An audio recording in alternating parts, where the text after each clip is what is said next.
Class students and viewers, Assalamu alaikum. Dear viewers, public awareness based lectures का तीसरा lecture है हमारा।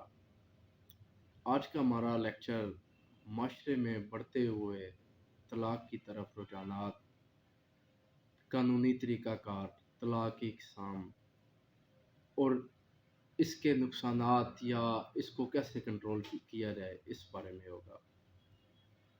Students, तलाक हलाल कामों में सबसे बुरा फेल कंसिडर किया गया मुताबिक हदीस। वैसे तो अकॉर्डिंग टू शरिया इसको हलाल किया गया कि अगर मियाँ बीवी का आपस में सेटिंग नहीं हो पा रही, वो एक दूसरे को नहीं समझ पा रहे या किसी भी मजबूरी की वजह से तलाक के तलाक दे के अलहदगी इख्तियार की जा सकती है। लेकिन इसको हलाल होने के साथ साथ बहुत बुरा समझा गया है, बहुत बुरा कहा गया है, बहुत बुरा लिखा गया है। तलाक की इक़साम बमुताबिक कानून मुस्लिम फैमिली ऑर्डिनेंस के तलाक की दो इक़साम है, तलाक अहसन, तलाक बिदअत। तलाक अहसन क्या है? तलाक अहसन 3 तोहरों में 3 दफ़ा तलाक देना है। मतलब अगर आपने आज तलाक का नोटिस भेजा है, 1 महीने के बाद दूसरा तलाक का नोटिस होगा। जब तीसरा हो जाएगा, दूसरे के बाद भी रुजू का आपके पास मौका मौजूद होता है। जब तीसरा होगा तो उसके बाद उसको फ़ाइनल समझा जाएगा। तलाक बिदअत, एक दफ़ा में 3 तलाक़ें दे देनी, अल्फाज के साथ या रिटर्न, जिस तरह भी किसी भी सोर्स से, मोबाइल पे, मैसेज पे, सोशल मीडिया पे, ओपनली। लेकिन सोशल मीडिया पे दी जाने वाली तलाक को कानून तलाक हो तो जाती है, लेकिन इसमें कानूनी पेचीदगियाँ रह जाती हैं। अभी शिया फ़िक़ा के तहत तलाक बिदअत जो है कि 3 दफ़ा तलाक देने से तलाक नहीं हो जाती फ़ौरन, वो तलाक अहसन के कायल हैं। इसके अलावा अगर ख़ावंद अपनी बीवी को अपने किसी महरम रिश्ते के साथ तशबीह देता है, माँ के साथ, बहन के साथ, बेटी के साथ, तो औरत को ये हक़ हासिल है कि वो अदालत में जाके या ख़ावंद से घर पे ही कफ़ारे का मुतालबा कर सकती है, या फिर वो अदालत में जाके कफ़ारा या फिर तलाक ले सकती है। इसको तलाक़ ज़िहार कहते हैं। खुला सिर्फ़ तलाक की सूरत है और ये सिर्फ़ अदालत से ली जा सकती है। इसमें कोई ग्राउंड, ख़ास ग्राउंड्स नहीं है। महज़ नफ़रत की बुनियाद पर भी औरत खुला ले सकती है। तलाक़ मुबारात, मियाँ बीवी की बाम रज़ामंदी के साथ अलहदगी कि अगर जिस तरह रज़ामंदी के साथ मियाँ बीवी आपस में निकाह करते हैं, इसी तरह रज़ामंदी के साथ ये अलहदगी हो जाती है। थाने कचहरियों का ब्लैकमेलिंग का सिलसिला इसमें नहीं रह जाता।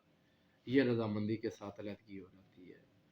तफ़वीज़ तलाक का बाज़ निकाहनामा के कॉलम नंबर 18 में प्रॉपर मेंशन होता है कि आया आप अपनी बीवी को तलाक हक़ देते हैं, तो अगर आपने अपनी बीवी को तलाक का हक़ दिया हुआ, तो वो आपको इसी तरह तलाक देगी जैसे कि आप खुद दे रहे हैं उसको, क्योंकि आपने अपना राइट जो है उसको कन्फर कर दिया है, तो वो आपकी जगह पे खुद को तलाक दे सकती है। अभी ये तो तलाक की इक़साम थी, इनका तरीक़ेकार था। वैलिड तरीक़ा मैंने आपको कानूनी बता दिया है कि 3 तौरों में, मतलब 1 महीना अगर आपने आज के दिन तलाक दिया है, तो आप 1 महीना के बाद तलाक का दूसरा नोटिस भेजेंगे। और इसका तरीक़ेकार ये है कि आपने एक नोटिस जो है वो अपनी वाइफ़ को सेंड करना है।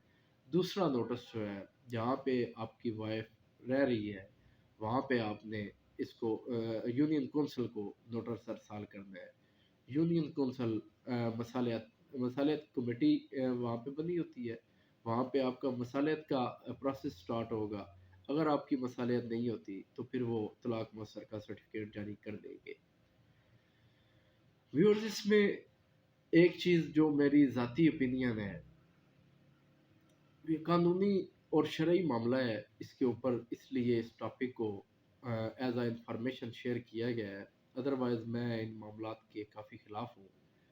मैं अपने हर लेक्चर की डिस्क्रिप्शन में एप्लीकेशंस या कोई भी चीज़ लिखनी हो तो वो मैं राइट कर देता हूँ, लेकिन मैं तलाक का जो एक स्टेटमेंट है वो मैं यहाँ पे नहीं, डिस्क्रिप्शन में भी नहीं दूंगा और वैसे भी नहीं बताऊंगा। अभी मामला क्या है व्यूअर्स, जैसा कि सब कहते हैं कि जोड़े आसमानों पे बनते हैं, तो जो जोड़े आसमानों पे बनते हैं उनको वो बन तो गए हैं, उनका निभा तो हमने करना होता है। अगर हम एक दूसरे को समझ के चले, ज़ाती अना को पीछे छोड़ दें, रिश्ते को अहमियत दें, तो शायद ये मामला दूर दूर तक हमारे करीब भी ना आए, दूर ही रहे हमसे। उसमें अगर आपकी वाइफ के साथ या किसी औरत का अपने हस्बैंड के साथ कोई इख्तलाफ बन जाता है, तो वो ख़त्म किया जा सकता है, वो पॉसिबल है उसको ख़त्म करना। आप बैठ के बात कर सकते हैं, आप इंतहा तक जाएँ उस मामले को सुधारने में। अगर आपके ज़हन में ये है कि मैं इसको तलाक दे के दूसरी शादी करूँगा, या औरत ये समझती है कि मैं इससे तलाक लेके और शादी कर लूँगी, तो आपके पास क्या गारंटी है कि जो आने वाली शादी है आपकी, जो आपने बाद में शादी करनी है, वो आपके लिए पुरसुकून साबित होगी। वो बंदा आपके साथ किसी किस्म की आपके साथ बिल्कुल हम मिजाज होगा, उसका मिजाज भी अलहदा हो सकता है, चेंज हो सकता है। वो भी इंसान है, उसकी अपनी सोच होगी, आपकी अपनी सोच है। अगर ऑलरेडी इतना अरसा रहने के एक साथ इकट्ठे रहने के बावजूद अगर आप अपनी वाइफ को या वाइफ अपने हस्बैंड को नहीं समझ सकती, तो वो जो अभी आए ही नहीं, या जो नेक्स्ट उसके प्लान में है, या जो उसके ज़हन में अगर कोई ऐसी बात है, या किसी के घर वालों के ज़हन में ऐसी बात है, तो आपके पास क्या छोटी रह जाती है।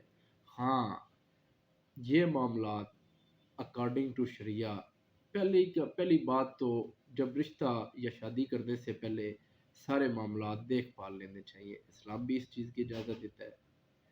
अगर आपको सूटेबल लगे, कोशिश यही करनी चाहिए कि बजाय इसके उसका मामलात देखने के, वो कितना फाइनेंशियल सेटअप है उसका, मुताबिक शरीयत भी उसको काउंट कर लेना चाहिए। उसमें क्या है, मैं आया उसके साथ रहा जा सकता है, नहीं रहा जा सकता। ये सारे मामला देख के शादी करें तो मसाइल पैदा नहीं होते।